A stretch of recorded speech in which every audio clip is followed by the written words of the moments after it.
시편 127편 3절에 보면 보라 자식들은 여호와의 기업이요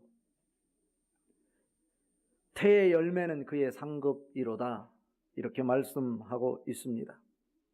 여러분 자녀가 여러분의 것이 아니라 하나님이 여러분에게 맡겨주신 하나님의 기업이라고 하는 사실을 꼭 마음속에 새기시고 여러분 자녀가 하나님의 기업이 되어 하나님의 영광을 드러내고 이 시대에 하나님의 생명을 많은 사람들에게 전달할 수 있는 기업으로서 역할을 감당할 수 있도록 여러분이 자녀를 위해서 기도하시고 또 하나님 말씀으로 그들이 하나님 기업 될 수 있도록 노력하시기를 바랍니다. 그런 모습 보여야 돼요. 그래서 그들을 통해 열매가 나타날 건데 태의 열매는 그의 상급이로다. 그것도 하나님이 만들어 주신대요. 상급이 될 수 있도록 하나님이 만들어 주신다. 얼마나 놀라운 일입니까? 그래서 우리 자녀들이 하나님의 기업이 될 때 하나님께서 여러분에게 보내주신 그 자녀가 기업으로 성장하는 그 모습을 보고 하나님이 흐뭇해하실 수 있는 그 모습을 만들어낼 수 있다면 얼마나 감사한 일일까, 행복한 일일까, 은혜일까 이렇게 생각해 봅니다. 요즘에 학교 교육에 대해서 어떻게들 말합니까? 학교 교육의 목표는 바람직한 인간상으로 성장시키고 기르는 것, 이것이 학교 교육의 목표입니다. 여러분 자녀가 학교에 가면 학교에서 여러분 자녀를 어떻게 만든다고요? 바람직한 인간상으로 성장시키고 기른다. 그런데 학교 교육이 실패를 했다고 합니다. 이구동성으로 학교 교육이 망했다. 학교 교육을 통해서 기대할 것이 없다라고 말을 합니다. 왜 그렇습니까? 오늘날 교육이 돈이나 벌어들이는 기술자를 만드는 교육으로 전락하고 있기 때문에 그래요. 대학을 통해서 자아 실현을 하고 자기의 비전을 볼 수 있도록 만드는 곳이 학교의 장이어야 될 터인데 대학이 요즘에 학원으로 전락했어요. 취직을 하기 위한 취직 시험 준비를 하는 곳이 되어버렸으니 이게 학교로서의 교육의 역할을 감당하지 못하고 있다라고 하는 것입니다. 이런 상황 속에서 우리에게 요청되는 것이 도대체 무엇일까? 학교 교육도 실패했고 사회 교육도 실패했고 또 가정 교육도 실패했다면 우리에게 남은 것은 무엇일까? 바로 신앙 교육밖에 없다라고 하는 거예요. 그런데 신앙 교육마저도 힘을 잃어가고 있다라고 하는 것입니다. 여러분은 어떻습니까? 아니 여러분의 자녀는 어떻습니까? 한번 우리의 자녀들 하나님이 주신 기업이라고 하는데 우리 자녀들을 내가 어떻게 길러가고 있는지 아니면 길러왔는지 우리 자녀가 장성하여 지금 어른이 되었다 할지라도 아무리 나이가 많아 한갑이 넘었다 할지라도 그 부모의 눈에는 그 자녀가 아기일 뿐이에요. 그 자녀들이 지금 어떻게 신앙 교육을 받고 있는지 받아왔는지 지금의 상태는 어떤 것인지 신앙으로 진단을 해봐야 되겠다. 자녀를 바라보면서 막연하게 잘 되기를 바라고 자녀를 축복하는 이 모습은 어리석은 거라는 거예요. 그래서 오늘 설교 제목이 뭐냐면 자녀의 신앙 진단과 축복하기예요. 신앙 진단을 먼저 하고 하나님 말씀으로 축복하여 우리의 자녀가 어느 곳에 있든지 하나님이 기뻐하시는 하나님의 기업이 되도록 하자. 그래서 우리 자녀가 있는 곳에 하나님의 영광이 나타나고 생명력이 작동되고 하나님의 역사와 기적을 경험할 수 있는 장이 되게 해야 되겠다라고 하는 거예요. 그 축복이 여러분에게 오늘 또 넘쳐날 수 있기를 바랍니다. 오늘 읽은 말씀을 통해서 그 해답을 한번 찾아보려고 그래요. 첫 번째로 마땅히 행할 길인 성경을 가르치는 부모가 되어야 합니다. 오늘 6절 말씀 같이 한번 읽어봅니다. 마땅히 행할 길을 아이에게 가르치라. 그리하면 늙어도 그것을 떠나지 아니하리라. 아멘입니다. 여기서 마땅히 행할 길이 무엇일까? 라는 거예요. NIV 영어 성경을 보니까 요 가르친다는 말을 그냥 teach 뭐 이렇게 말하지 않고 train이라고 했어요. 훈련을 시킨다는 거예요. train a child. 누구를? 자기 자녀를 훈련시키는데 어떻게 훈련시키냐? In the way예요. 훈련을 시켜. 그 길을 훈련시키는 거래, 자녀에게. 그 길이 뭐냐면 He should go예요. He should go. He should go라고 하는 것은 뭐냐면 그가 가야만 하는 길. 뭐를 훈련시키라고요? 우리에게 하나님은 우리의 자녀를 하나님의 기업으로 주셨는데 그 자녀가 마땅히 가야 될 길이 있대요. 그것은 하나님께서 자녀를 보낼 때 그냥 보내지 않고 기업으로 보냈는데 그 기업이 성공하기 위해서 하나님께서 정해놓은 그 아이의 인생의 설계도를 주어서 보냈는데 그 인생의 설계도 따라 그가 갈 때 그는 번성한 기업이 될 수 있을 것인데, 그래서 he should go, 그가 반드시 가야 되는 그 길을 그 자녀에게 train in the way, 훈련을 시키라고 하는 거예요. 여러분 어떻게 하셨습니까? 여러분 자녀가 정말 하나님께서 정해놓은 그 인생의 설계도 따라 걸어갈 수 있도록 자녀를 훈련시켜 왔느냐, 아니면 지금 자녀를 훈련시키고 있느냐, 우리 자신을 되돌아다 봐야 된다라고 하는 것입니다. 그 길은 내가 가고 싶었지만 가지 못한 아쉬운 길을 대신 가게 인도하는 것이 아니고, 내가 생각하는 그 길이 아닌 그가 마땅히 가야 할 길, 하나님께서 정해놓은 그 길을 그 아이가 걸어갈 수 있도록 내가 그를 훈련시키고 있는가 물어야 된다라고 하는 것입니다. 이것은 바로 하나님의 말씀인 성경을 가르치라는 말씀입니다.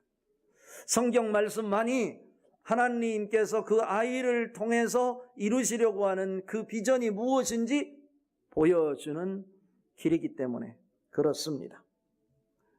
이스라엘의 유대인들은요, 아기가 임신하면, 뱃속에 아기가 잉태하면 처음에 하는 일이 뭐냐면 바로 태아 교육을 시작한다고 합니다.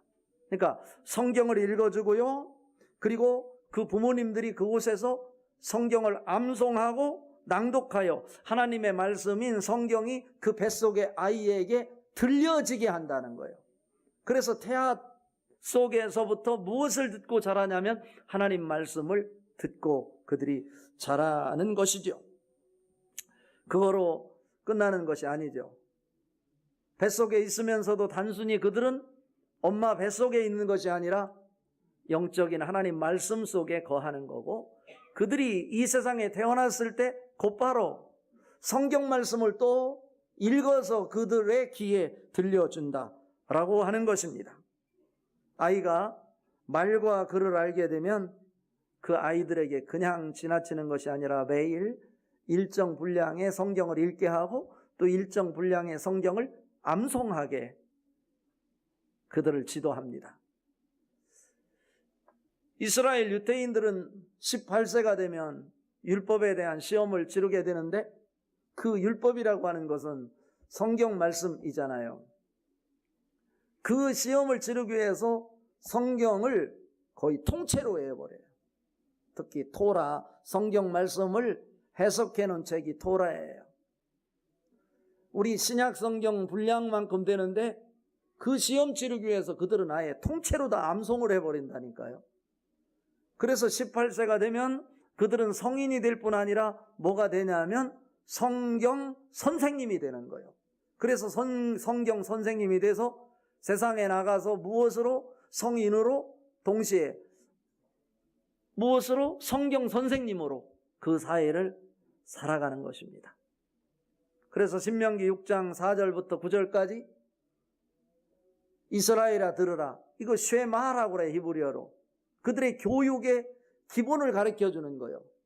그들이 어렸을 때부터 부모님들이 끊임없이 들려주는 메시지. 이스라엘아 들으라, 우리 하나님 여호와는 오직 유일한 하나님이시니 너는 마음을 다하고 힘을 다하고 뜻을 다하여 주 너희 하나님을 사랑하라. 오늘 내가 내게 명하는 이 말씀을 너는 마음속에 새기고 이 말씀을 내 자녀에게 부지런히 가르치라.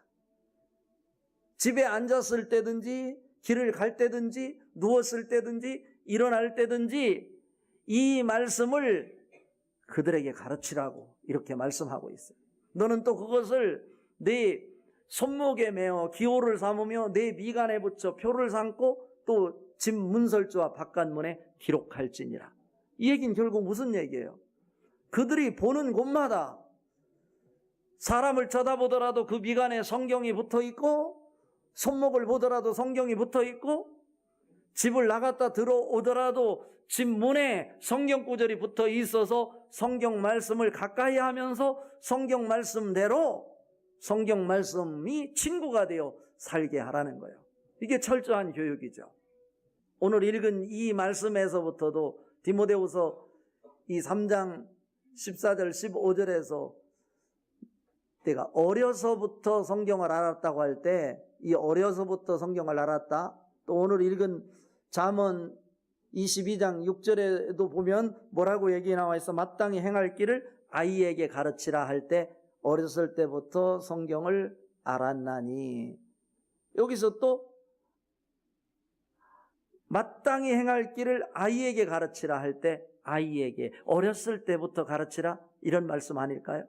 그러면은 그 말씀이 늙어도 떠나지 않는데요, 그 말씀 붙잡고 살아간다라고 하는 것입니다.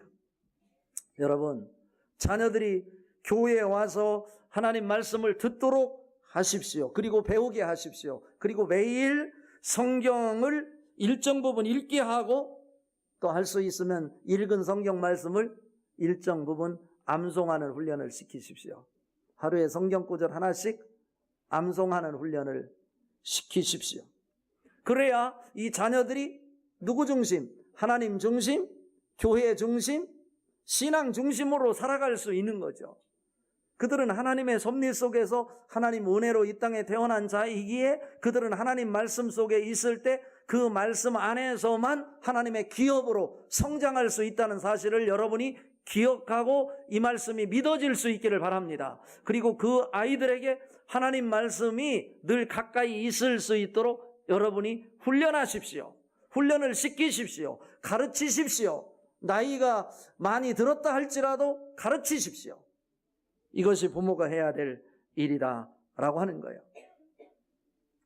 자녀들이 세상 지식을 많이 아는 것도 중요하지만 세상 지식을 아는 것에 앞서서 하나님의 말씀으로 그 아이들의 가슴 속에 하나님의 말씀이 가득 찰 수 있도록 하십시오. 그래서 그 인생을 자기들 생각으로 살아가는 것이 아니고 하나님의 말씀으로 살아가는 아이들이 될 수 있도록 여러분이 기도하시고 노력하시는 부모님들 될 수 있기를 바랍니다.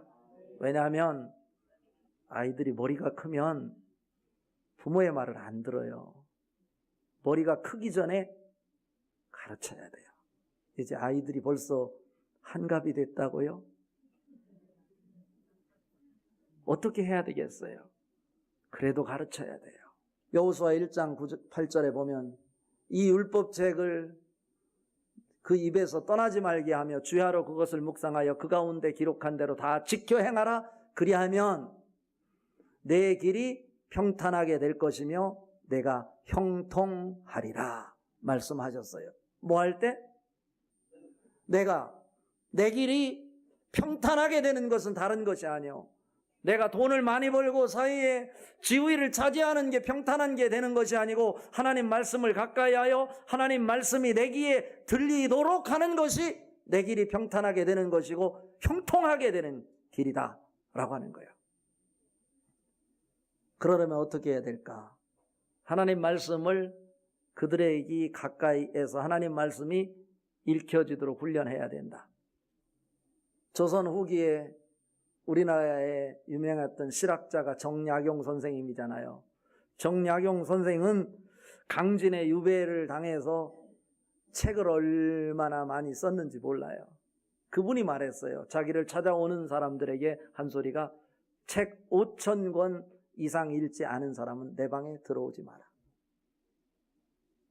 세계의 최고의 부호인 미국의 빌 게이츠가 우리에게 남긴 유명한 명제가 뭐냐면 하버드 대학의 졸업장이 중요한 게 아니고 하버드 졸업장보다 더 중요한 것은 뭐냐면 독서하는 습관이다 라고 말을 했어요. 수많은 책을 그는 독서했어요. 자기 얘기하는 거죠. 하버드 대학 다니다가 내가 이 대학에서 공부할 게 아니다. 이 아이디어가 팡팡 돌아가는데 그래서 마이크로소프트 그 회사를 창설한 거 아니에요. 그리고 그 분야의 책을 독파한 거죠. 이런 이야기가 세상에 얼마나 많습니까? 여러분, 저도 그래요. 내가 하나님이 필요한 그 세계를 경험하기 위해서는요, 그 시대에 필요한 독서를 많이 하고 또 하나님 말씀을 읽을 때 어느 임계점에 도달할 때 다른 사람이 보지 못하는 그 세계가 보이는 거예요. 여러분에게도 독서를 통해 하나님 말씀을 묵상함으로 그 세계가 보일 수 있기를 바랍니다. 그 세계가 보이는 그 때가 있다니까. 기도도 분량이 채워질 때 하나님이 보여주고자 하는 그 세계가 보이는 거예요. 책도 마찬가지. 여러분 오늘부터 도전하세요. 성경 1년에 한 번은 읽어야 할 거 아니에요. 두 번째로 하나님 말씀을 떠나면 징계가 있음을 가르치는 부모가 되십시오 라고 하는 거예요. 하나님 말씀의 해답이라면 우리의 자녀가 좋은 직장에 취직했다, 좋은 대학에 입학을 했다, 그것으로 기뻐하지 마십시오. 하나님 말씀이 없으면 우선은 그가 성공한 것 같지 모르지만 하나님의 기업이 될 수가 없어요. 그들이 가는 길이 그들이 마땅히 하나님이 그려놓으신 그 길이 아니라면 그 자리를 끌어내릴 수 있는 부모가 되어야 되는 거예요. 오늘 읽은 말씀 5절 말씀 같이 읽어봐요.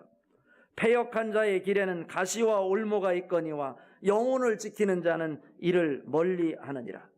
패역한 자의 길은 다른 것이 아니에요. 여기 하나님 말씀이 없는 길이에요. 하나님 말씀이 없이 걸어가는 길은 패역한 길이래요. 시편 1편 1절부터 3절 보세요. 복 있는 사람은 악인의 길을 따르지 아니하며 죄인의 길에 서지 아니하며 오만한 자의 자리에 앉지 아니하고 오직 여호와의 율법을 즐거워하여 그 율법을 주야로 묵상하는 자로다. 그는 시냇가에 심은 나무가 철을 따라 열매를 맺으며 잎사귀가 마르지 아니한 같으니 그가 하는 모든 일이 다 형통하리로다. 그가 형통하는 것은 다른 것이 아니에요. 그가 노력해서 형통하는 것이 아니고 하나님 말씀이 즐거워 그 말씀을 주야로 묵상하게 될 때 어느 정도의 그 분량이 채워질 때 그가 다른 사람이 보지 못하는 그 세계가 보인다, 이런 말씀이에요. 근데 우리 자녀가 그 하나님 말씀이 없는 인생을 살아가게 될 때 여러분 그가 출세한 것 같지만 그 길에 하나님 말씀이 없을 때 그것을 끄집어내십시오. 끄집어내리십시오 라고 하는 말씀이에요. 반면에 뭐라고 말하고 있어요? 영혼을 지키는 자는 이를 멀리하느니라. 그 앞부분에 뭐예요? 패역한 자, 하나님 말씀이 없는 자에게는 가시와 올무가 있거니와예요. 그 인생이 성공한 것 같지만 그 인생에 가시가 있고 올무가 있어서 찔리고 걸려서 넘어질 수밖에 없다라고 하는 거예요. 그러나 영혼을 지키는 자는, 영혼을 지킨다는 게 뭐예요? 하나님 말씀이 중심이 되어 하나님과 영적으로 소통하는, 하나님의 마음을 품고 살아가는 사람, 하나님과 가까이 거리를 유지하고 살아가는 사람, 그들에게는 그러한 가시와 올무로부터 멀어지게 된다라고 하는 것입니다. 성경을 보십시오. 하나님은 이스라엘 백성들이 하나님 말씀을 떠났을 때 그냥 지나치신 적이 한 번도 없어요. 반드시 짚고 넘어가셨어요. 어려움을 당하게 하고 대적이 쳐들어오게 하고 비를 내리지 않게 하고 재앙을 내리게 하고 그래도 깨닫지 못하면 나라를 없애버렸어요. 그래서 나라 없는 민족으로 살게 했다니까. 그래서 지금은 유대인들이 디아스포라로 세계 각지에 흩어져서 살았잖아요. 그들이요 나라 없는 유랑민족으로 살았어요. 하나님의 징계예요. 그러나 그들이 정신을 차리고요, 세계 각지로 흩어졌지만 어느 곳에서도 아하, 우리가 살 수 있는 길은 다른 길이 아니다, 하나님 말씀을 붙잡는 길이다 하고 어느 곳에 있어서도 하나님 말씀을 가까이 했어요. 그들이 자부심을 갖는 것은 뭐냐면, 우리가 다른 나라와 다른 것은 우리는 하나님 말씀을 받은 민족이다. 그래서 하나님 말씀을 붙잡고 살았더니 세계를 놀라게 만드는 하나님의 기업이 될 수 있었던 것입니다. 그 축복이 여러분을 통해서 여러분 자녀에게 연결될 수 있기를 바랍니다. 특히요, 최근에 나온 어느 교육 잡지를 보다 보니까 아이들이 무엇을 통해 배우냐면요, 여러 방법을 통해 배우게 되는데, 어린 아이들은 듣는 것에서 10%를 배운대요. 다시 말하면 우리가 이래라 저래라 잔소리하는 것을 통해서 10%를 배운대. 그리고 자기가 느끼는 것에서 15%를 배운대요. 그리고 보는 것에서 70%를 배우고요, 기타 5%를 통해서 배운다고 그래요. 그렇다면 우리에게 주시는 메시지는 뭘까요? 우리가 이래라 저래라 말하기보다는 하나님이 주신 자녀들 앞에 내가 아무리 손해를 보더라도, 내가 우리의 집을 날리는 한이 있더라도 무엇을 붙잡고? 하나님 말씀 붙잡고 신앙적으로 씨름하는 모습을 자녀들에게 보여야 된다, 이거예요. 어떠한 상황 속에서도 시간을 정해놓고 하나님 말씀을 읽고, 비가 오나 눈이 오나, 오늘은 수요 저녁 예배인데 저녁 예배에 내가 가지 않으면 하나님의 기업이 될 수 없다. 그래서 비를 맞으며 눈보라를 당하면서 어려운 상황 속에서 차를 끌고 차 사고를 나면서라도 교회 와서 예배드리는 모습을 자녀에게 보이십시오. 그 모습을 보고 자라난 아이들 결코 망하지 않을 것입니다. 그런 모습 보이지 않고 자녀가 어떻게 하나님의 기업이 되도록 기대를 하십니까?